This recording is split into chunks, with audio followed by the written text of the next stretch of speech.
My name is Apurva Barman. I'm a postdoctoral research associate with the cotton entomology team here, working with Dr. Michael Taves and Philip Roberts.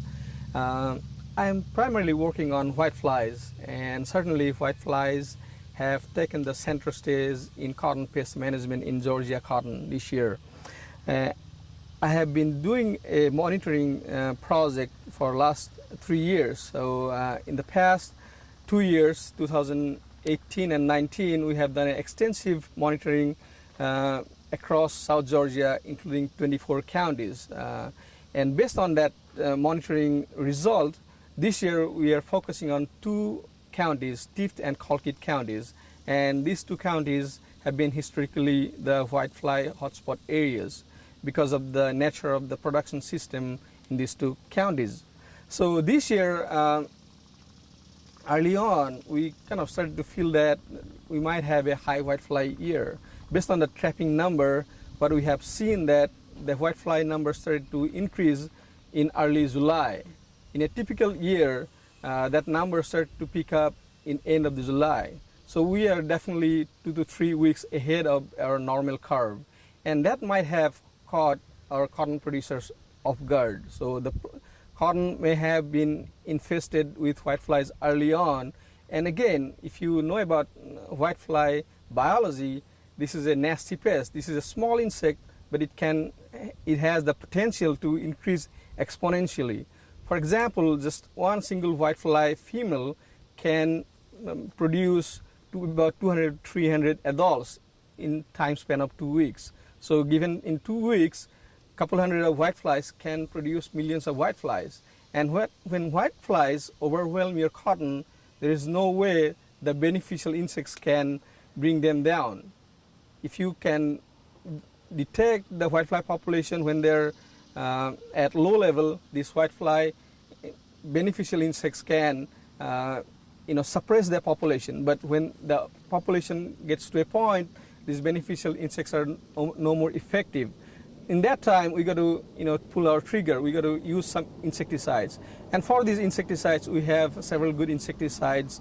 And some of these insecticides, we are again doing our trial across the road. We have an experiment going on right now. We are looking at certain insecticides, NAC, Courier, PQZ, Sivanto, and all these insecticides. We are conducting this trial to look at their efficacy, how long we can protect our cotton from whiteflies.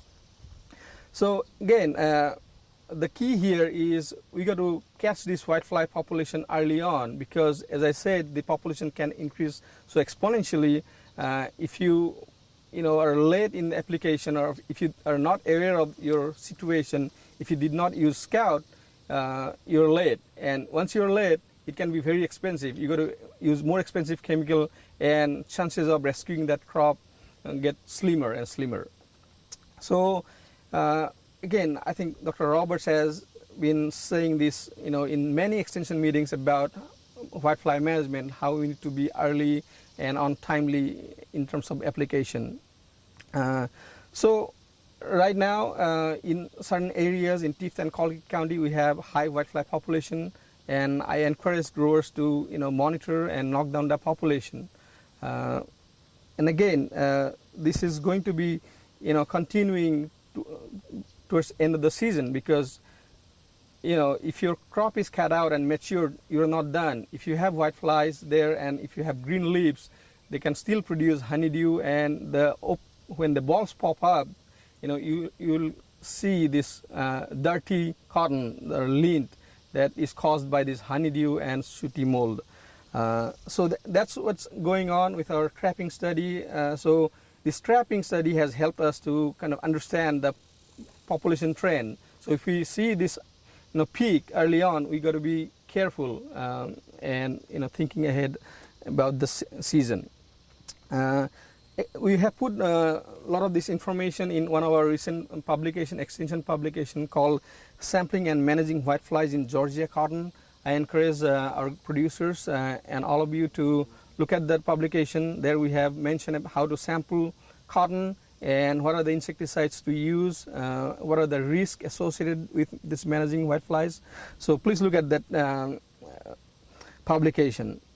Now the big question is, how do we prevent or how do we prepare for such an outbreak every year?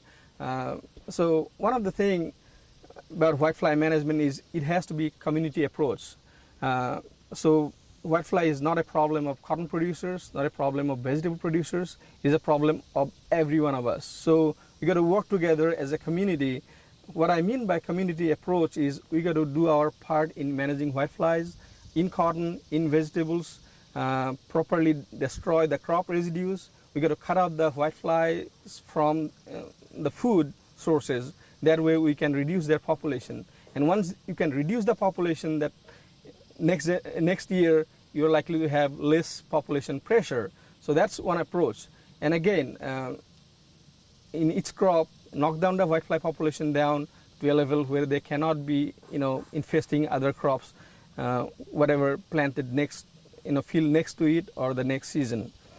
So again, overall, this year we have good whitefly pressure, and hopefully, our producers will be able to manage this population and prevent this population going forward to the next season. The bottom line is we got to be very vigilant and be timely on whitefly management.